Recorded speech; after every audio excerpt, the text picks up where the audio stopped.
Just who is your favorite pro wrestling commentator? 2021 sure brought us a whole bunch of newbies. Paul Wight on Dark Elevation, Adnan Virk on Raw, Jimmy Smith on Raw, Pat McAfee on Smackdown, and AEW announced that Mark Henry will be an analyst on their new show, Rampage. I'm Ryan Joy, and I run minutestobelltime.com, a website and database tracking pro wrestling from around the world. On today's show, we're talking about our favorite commentators from around the world. Travis Severance is in the house, and this is the Daily Wrestling News Show for June 1st, 2021, where we sort through all the bullshit in pro wrestling news to bring you the truth. And here we are, Travis, sorting through all the BS. No more BS. Powered by the Eastern Observer. So it's a fun topic today, and it comes off of the heels of last night, Jimmy Smith making his debut on Monday Night Raw. He replaced Adnan Virk, who spent a swift 7 weeks in the chair. But there's a whole bunch of stuff that's really happening in the commentary world. We've had so many shifts. AEW announced Mark Henry, as I brought up in the intro. And then AEW released their Spanish announcer, Willie Urbina, over the weekend for making fun of Sheeta's accent. So there's just a lot of movement going on in the commentary space. So I thought it's a good time for us to kind of look at the whole picture and talk about who we think is the best and some of our favorites and kind of go from there. So Travis, I'll kick it over to you. You're wearing a shirt that's got some commentators, and there's not a whole lot of shirts for commentators. Yeah, I try to have a shirt for every show, right? That's going to be topical. So today I've got my the four-man commentary team for New Japan, and that's not by accident.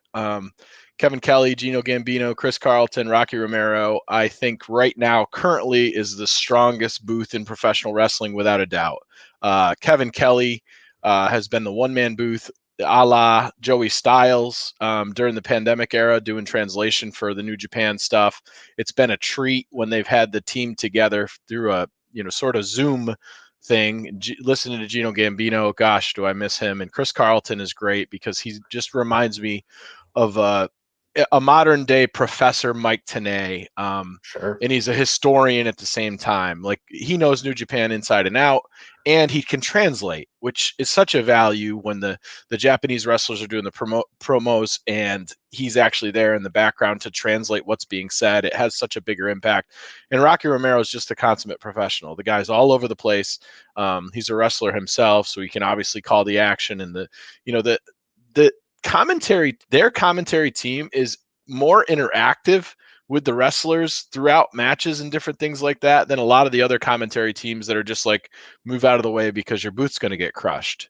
AEW does have some interaction that way, but Kevin Kelly doesn't mind standing up and calling out the Bullet Club right in the middle of a match, saying, get away from me or get away from this booth or whatever, and they levied some fines for some commentary stuff, and their Japanese commentary team, not that I know what they're saying, but man, do they sound good when I have to listen to just the Japanese side of it. They got Jushin Liger in there, they got Hanma or whoever they have, Kojima in there, and it's just a nice, clean experience. I think for right now, for my money, Kevin Kelly's the best commentary in the industry. He's calling the right product. He knows he has the right information for it. He's a face commentator, and he calls it straight down, and he doesn't mind calling out nonsense, and he can call holds, and he can do color and stuff like that. So I think he's probably the best voice of wrestling for me right now. And it's interesting because Kevin Kelly is that guy that people remember from WWE in the 90s, and he was not a top tier commentator in WWE. He left there and he went to Ring of Honor for many years, and he has really built a home for himself in New Japan Pro Wrestling. And it's, no question, New Japan is a niche for a niche audience, and especially in the United States, it's a niche audience. In Japan, it's sort of the show to go see. But Kevin Kelly does a great job of painting the picture from like the beginning of history. Between him and Chris Charlton, they tell a story. Even if the guys haven't had a match in 6 months or a year or 2 years or a decade, they can bring all that stuff together and put it in front of you and present you with the full picture of the competitors in the ring. So what's interesting about the two of them working together, and it's exactly what you're saying, they don't do replays or pre-show or any of that stuff in New Japan. No. So The build to the match is all done before while the wrestlers are coming down to the ring, and that's Kevin and Chris giving you whether Chris is giving you the history of the match that happened 4 years ago at Cork and Hall, Yep. or Kevin's building up to it, and then they build into this nice crescendo that's the finish, and then they talk about what's coming next. There's no watch this 3-minute clip of everything that happened the last 6 weeks for it. They don't do that in New Japan. It's just wrestling.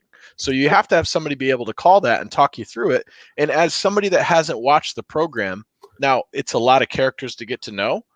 You can understand what's going on in the match from start to finish without having that stuff. It's not like the audience is more intelligent than the WWE audience. It's just their production. They don't put that together that way. Right. Right.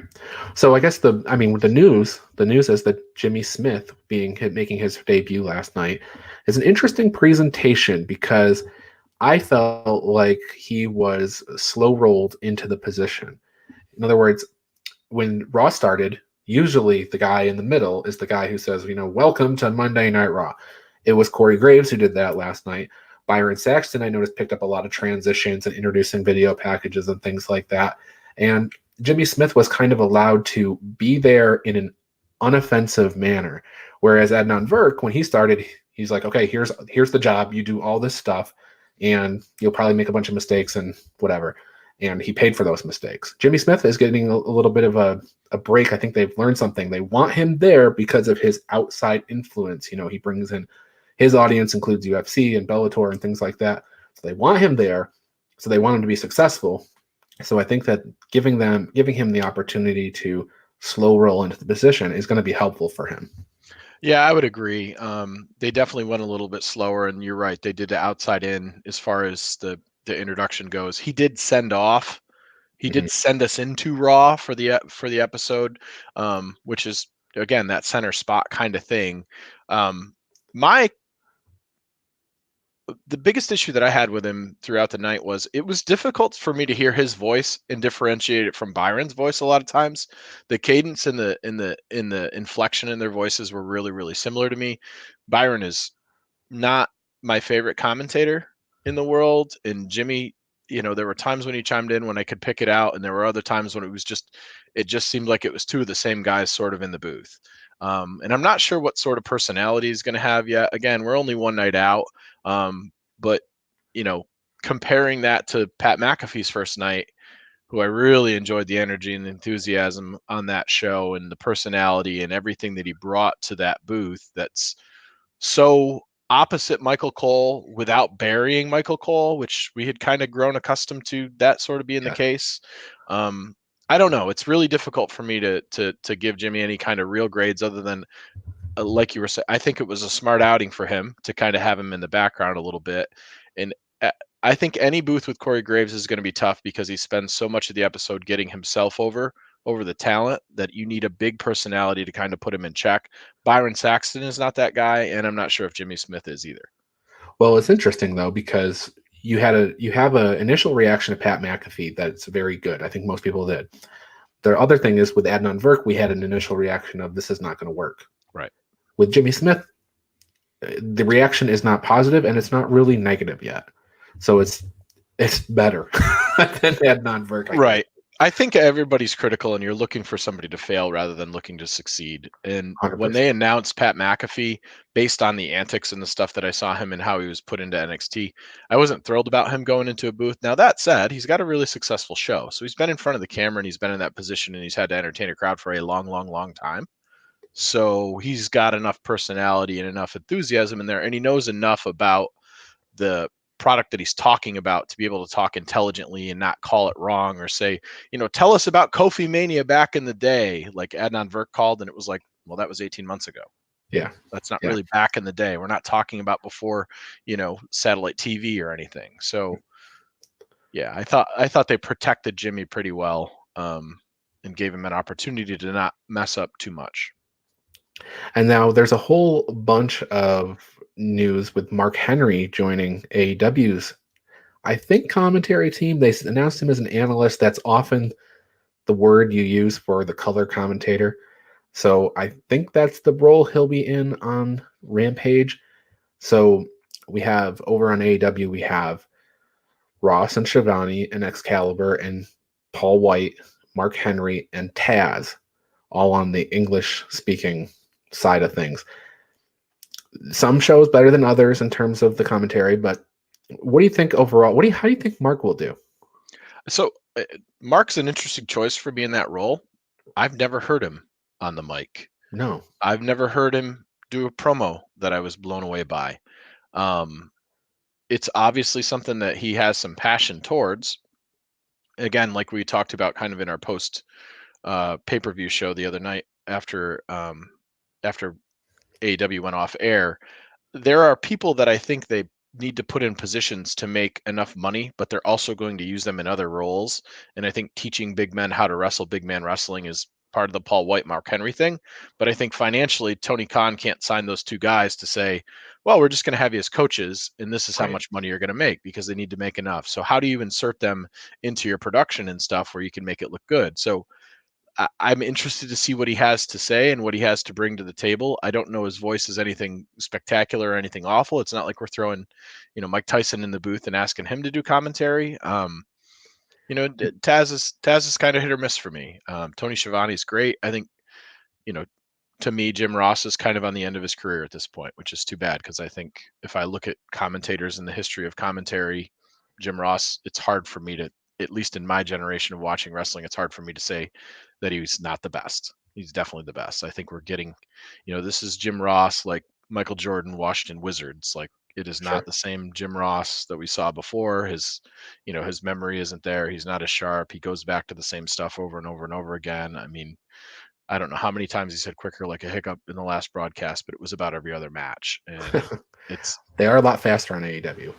they are much faster. So I guess you got to use that, or bowling shoe ugly or whatever, and that's not to say that Morrow doesn't do some of the same stuff with his, but he usually tends to not repeat the same thing and the same thing, and it's not great to see Jim in that position. It's too bad, really. Well, so each show, Dynamite, Dark Elevation, they all kind of, to me, are flavored differently because of the commentary team. So Dynamite feels to me like it's your legit wrestling show, and yes, Jim Ross and Tony Schiavone, I think, bring that legitimacy, and Excalibur does a great job calling the things that they can't. And then on Dark Elevation, it feels a little goofy. I don't know how else to describe it. It just feels like a little goofier of a show because Paul Wight in that role with Tony. And then Dark with Excalibur and Taz, this feels like you're watching a show like with two guys drinking. Like, these guys are just like, it's a bunch of inside baseball jokes that they make. They're just having a good time watching the show, and it kind of comes across that way. Yeah, I mean, Taz clowns on himself during the show and stuff like that, and makes mistake calls and things like that. And there's don't ever wear orange.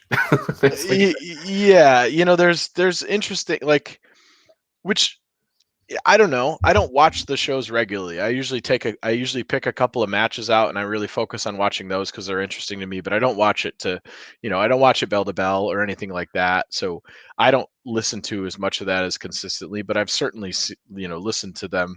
Yeah, they're just kind of kicked back, and it's kind of a vacation spot for them. And I think it's fine for what it is. I would be maybe more interested in, maybe that's what they're doing with Paul Wight. They're kind of giving him that opportunity, but he's certainly somebody that doesn't, he is not going to be ever Gordon Soley in the booth, or, Ken Walton, Jerry Lawler, Ken Walton from British Wrestling, or Jerry Lawler, or Larry Zbyszko. Like, that's not what you're going to get out of Paul Wight. So I'm not sure how long his tenure is going to be for that, because he's just hard to understand. And Paul has a wrestling contract here too, so it's just a matter of time before he just gets up and walks out of the booth and does something from a wrestling perspective. But we shall see on that. There are really good commentators that we haven't talked about yet within the NXT brands of WWE. UK has Andy Shepherd and Nigel McGuinness, and they are fantastic at telling you everything that's happening, all the like we said, the backstory and things like that, and really calling the action in the ring. And on the NXT side, I like Wade Barrett a lot.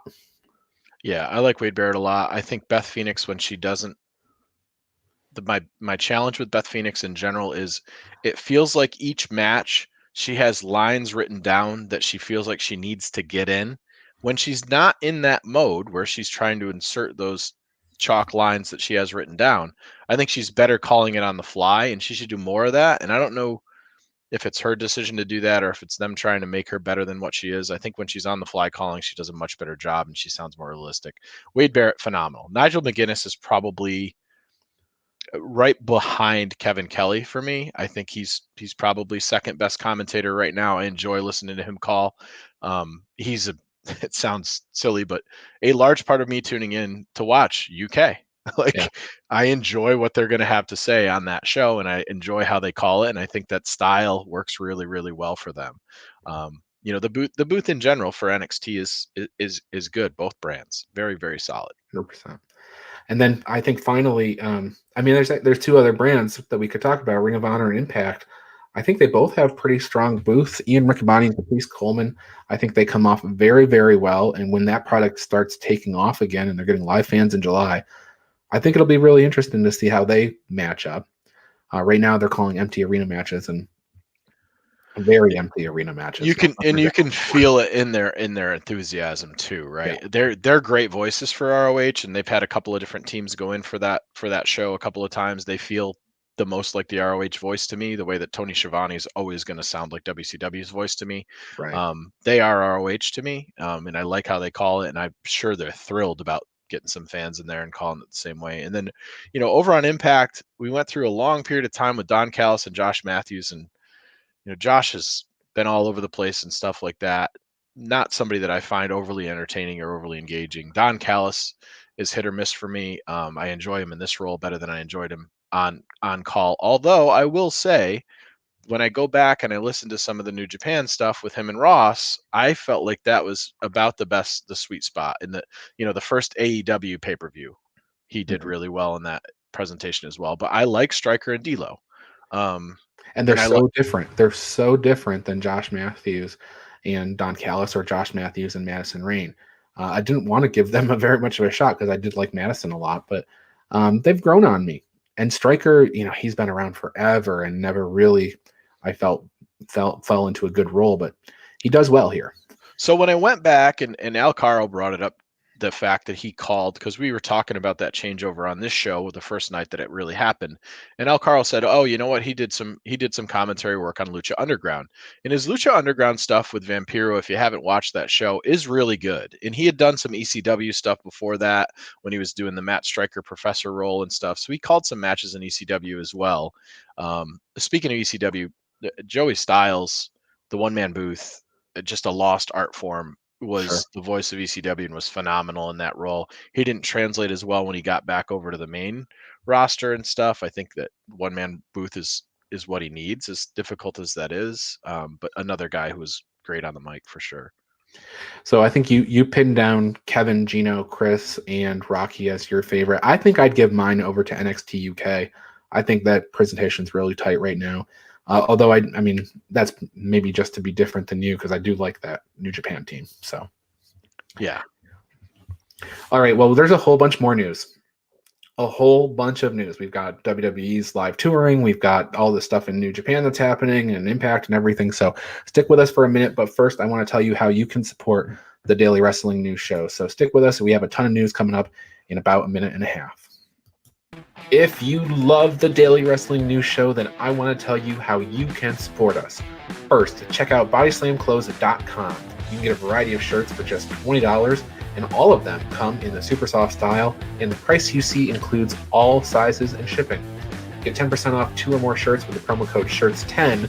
Go to bodyslamclothes.com right now to check it out. And join Joey Jarzanka, Ian Schreier, and Rob DeLuca on Friday nights for the Primetime Rundown. They take you through the world of sports. The show kicks off at 6 p.m. on the Eastern Observer. And each Tuesday, Al Carl hosts the Essential Wrestling Podcast alongside John Smith, myself, John DeConnie, and Gary McAfee. It's another week of updates and highlights in the world of wrestling. Here are our analysis on who we think is going to win the week's matches. Coverage begins at 6 p.m. on the Eastern Observer. And Pro Wrestling Pick'em. It's a place where you can join or host a Pick'em League to test your predictive skills in the world of pro wrestling. Create an account and join a league now at ProWrestlingPick'em.com so you can play against your friends or play against the universe. And the Body Slam Brigade newsletter, currently going out to over 4,200 people each Friday. It consolidates all the top stories in professional wrestling into a quick-to-read email written by me, for you, for free. Sign up now at BodyslamBrigade.com. And of course, this show, the Daily Wrestling News Show. We're here every day, Monday through Thursday, and occasionally on Friday. You can listen to us on Apple Podcasts and Spotify, or watch us live on Facebook and YouTube at 10 a.m. This is the Daily Wrestling News Show, and we thank you for your support. And Travis, SummerSlam is on a Saturday this year. Huh! It's like Saturday, August 21st. WWE announced an entire lineup, all the cities and everything that they're doing from here to Labor Day. And Saturday, August 21st is SummerSlam. The location, TBD, will be announced during the Belmont Stakes pre-show this weekend. So, what's the date again? August 21st. August 21st. Okay. So I don't believe they're going to Vegas, because Saturday, August 21st, there's another thing going on in the world of sports. That's the Manny Pacquiao fight. Yes, and it's in Vegas. And I thought Vegas was kind of where they wanted to go for this show. So it'll be interesting to see I'm surprised they're going to go on top of the Pacquiao fight too. That is. Well, I think maybe they're test running the Saturday deal, because it is very interesting. They've never done Saturday before. Trust me, I love it. Right? I want a Saturday pay-per-view instead of a Sunday pay-per-view. As we have been to several AEW events on Saturdays, Saturday is just the much more family-friendly day to have a pay-per-view. And it's better for people that work too, because the Sunday pay-per-view, you get out of there at whatever time. You can't get home unless you're just local traveling in. You can't get home before work on Monday. Saturday is flawless. You get home, you can still clean the house and do the yard work if you need to, and then get to work on Monday. So I would much prefer Saturday pay-per-views in general. And you avoid a bunch of stuff in the sports world too that ends up falling on Sundays a lot of times too. You know, Saturday is just not an active night for me to watch TV usually. Like, I'm usually out, or I'm figuring something out, or I might go to the movies or something like that. So it's wide open unless there's boxing or MMA on, because boxing and MMA tend to be on Saturdays for exactly the reasons we're talking about. So the interesting thing with this news, we've got to me, that's great. SummerSlam being on Saturday, very pumped for that. But this other news, if you dissect it, all the cities they've announced, first of all, 7 or 8 house shows. And I wasn't sure that they were ever going to do house shows again. So it surprised me that they do have so many, and they're calling them super shows. So what that means traditionally is that both Raw and SmackDown talent will be there. So up until this point, they've been keeping those rosters completely separate, so that if something happens, they don't both go down. So if I had to guess, I think that the business side of that is, let's suck up all the enthusiasm of everybody wanting to get out of their house now to fill the place, because, you know, we had talked about it too pre-pandemic. Their house show numbers were, I'm not sure if they were making a profit on them. Oh, they weren't. They were losing money on that part of the business. I mean, 1,500 people in 6,000 person arenas, or like. Yeah, there was kind of the loss leader type of attitude towards those things. Of course, they were selling merchandise at those, right? So it helped that revenue stream. And it was also giving talent a chance to work together, which would improve the television product and the pay-per-view product. So there's benefits, you know, and they have to weigh the cost benefit all the time.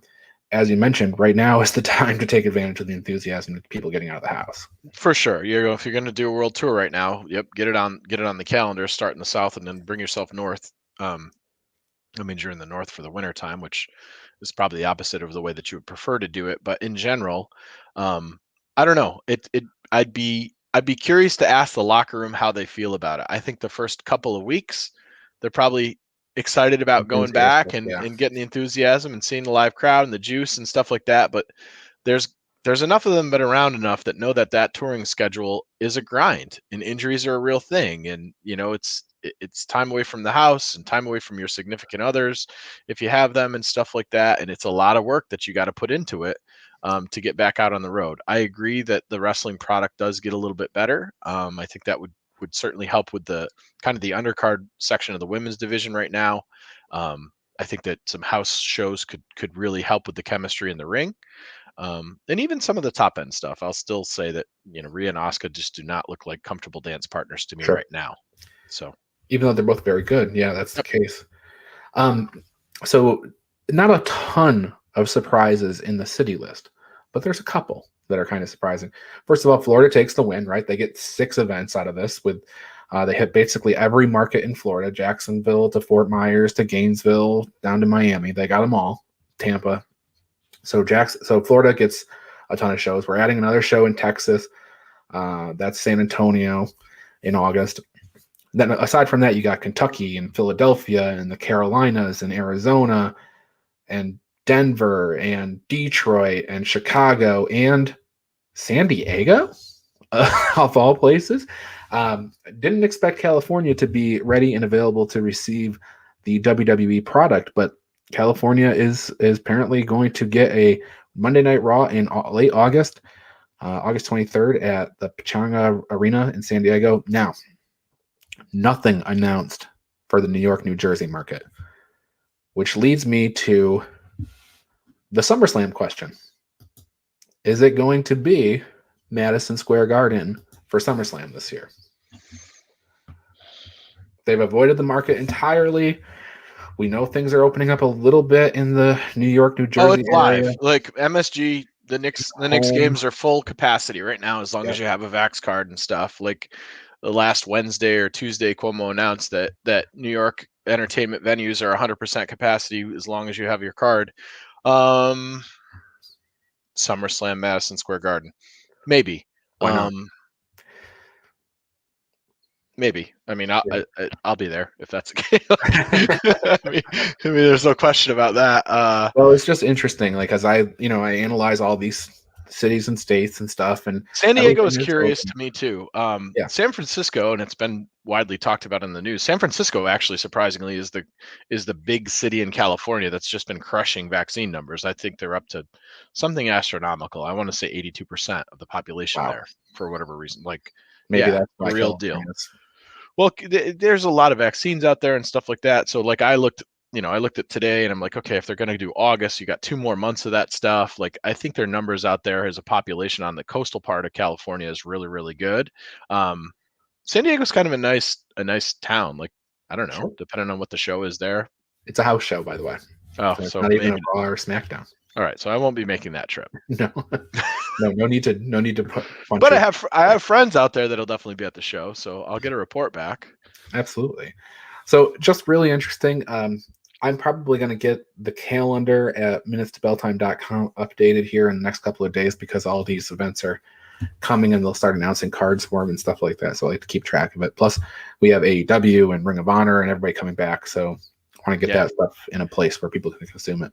Well, in AEW announcing their big shows, their Chicago shows, I already saw stuff for the week before at GCW. In fact, there was even a post that came out on Instagram from StarCast where StarCast said, okay, we can't run events the way that we'd like to, but here's a hotel block in the Schaumburg area if you'd like to participate inside of our hotel block, which was really cool of them. Whether or not we actually see something as we get closer to the day, I don't know.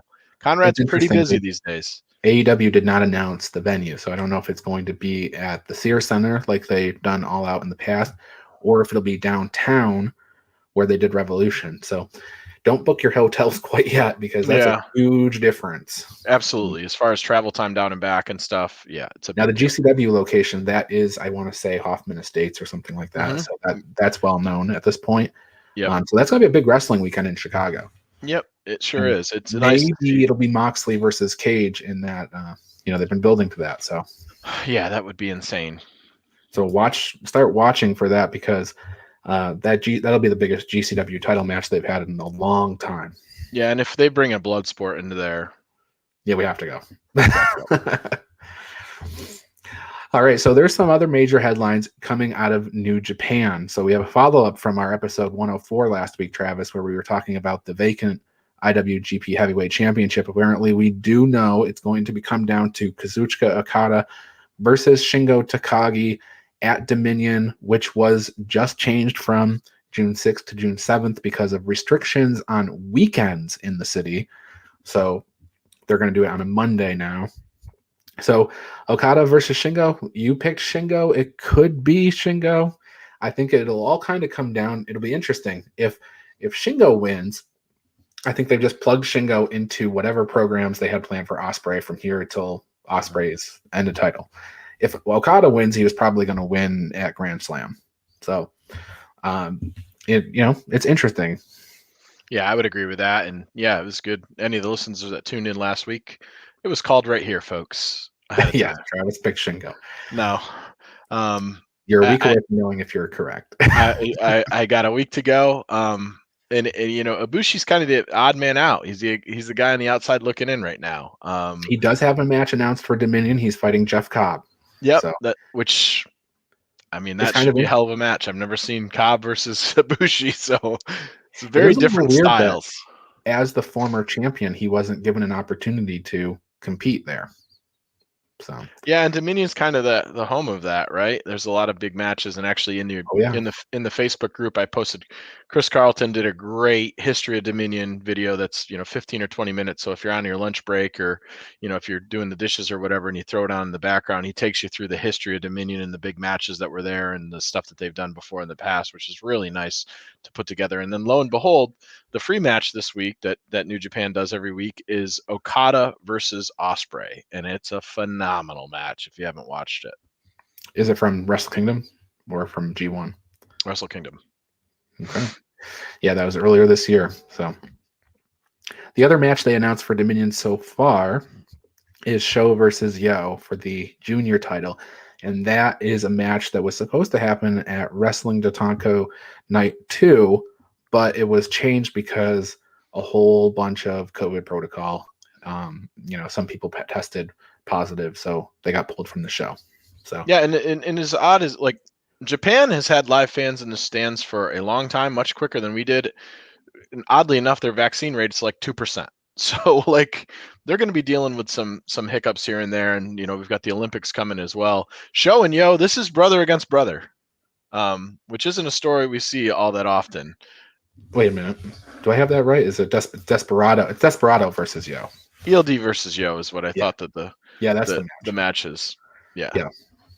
So that's not brother and brother. ELD No. is a great wrestler. And just he's been a treat. He was not who I wanted to win. I wanted El Phantasmo. I'm a little bit annoyed that that's not the case, but we'll see.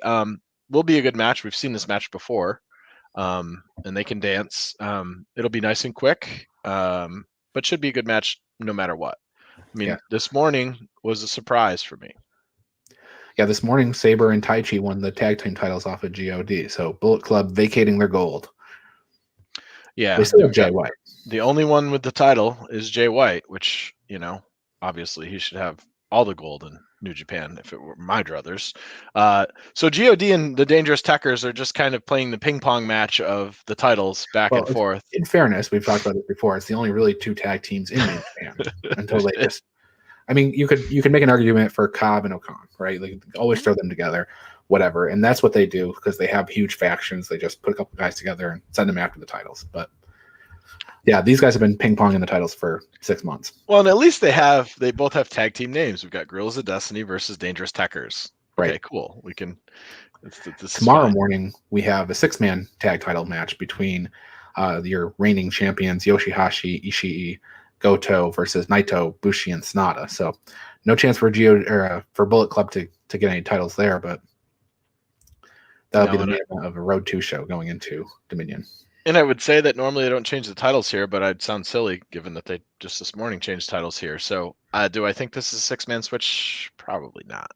Yeah, I think Bushi's probably there to take the pin. Yep. Agreed. On Monday Night Raw last night, we did learn that Drew McIntyre is going to face Bobby Lashley for the WWE Championship at Hell in a Cell. Not announced that it was a cell match.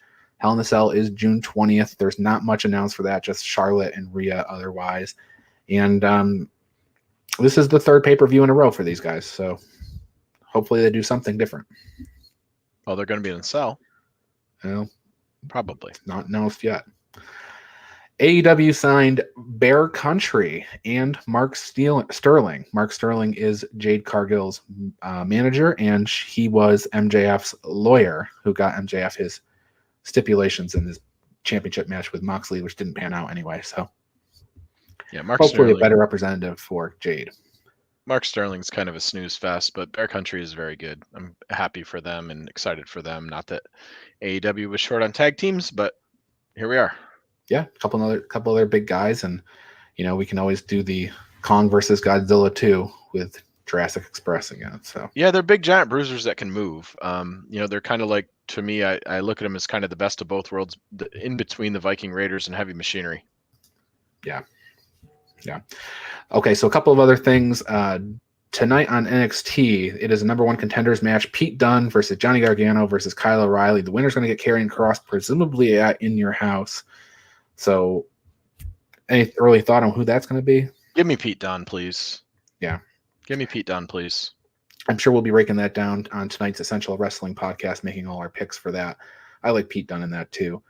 MSK versus Legado del Fantasma for the tag titles is also on tonight. That should be a fine match. Both teams can move, so that's good.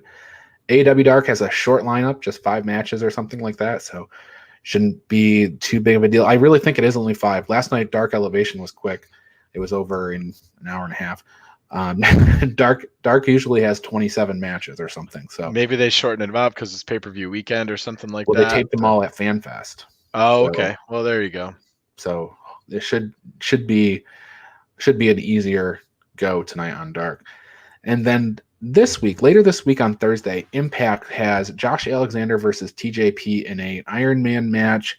It'll start on BTI, which is their pre-show before the Impact starts at 7:00 on Access TV.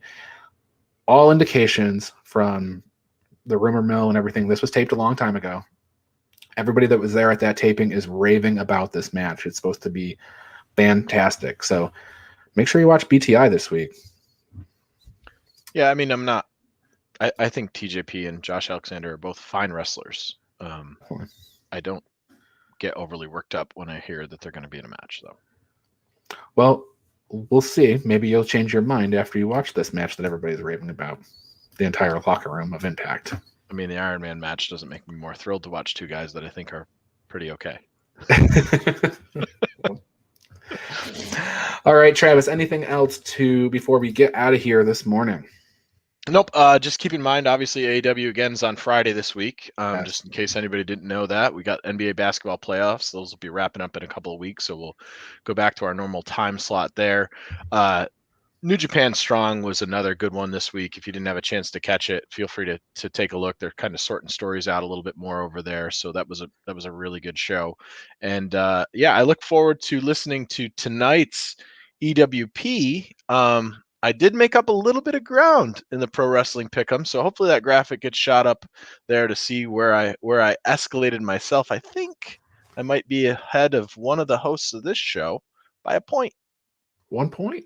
And I was way, way, way behind. I was bad after. The thing is, though, everybody on the EWP and this show is going to have a chance to outpick me on Impact. So I got to make up a lot of ground on AEW. And the problem is I don't get New Japan. I think that's unfair. I think it's bias. I think it's fading my talents in that area. And I think it's giving all the other guys the opportunity that follow Impact better than me. And there's no MLW. So all these other real shows, I mean, if it's recognized on PWI as a belt, it should be recognized in the PWP as a pay-per-view show. So man, Al Carl getting called out here. He's sticking it to me. I couldn't even pick New Japan wrestlers in the Battle Royal match because they're not loaded as talent. Come on, Al. What are we doing here? All right. Well, that's been our show for this morning. I hope you enjoyed it, and we will catch you tomorrow.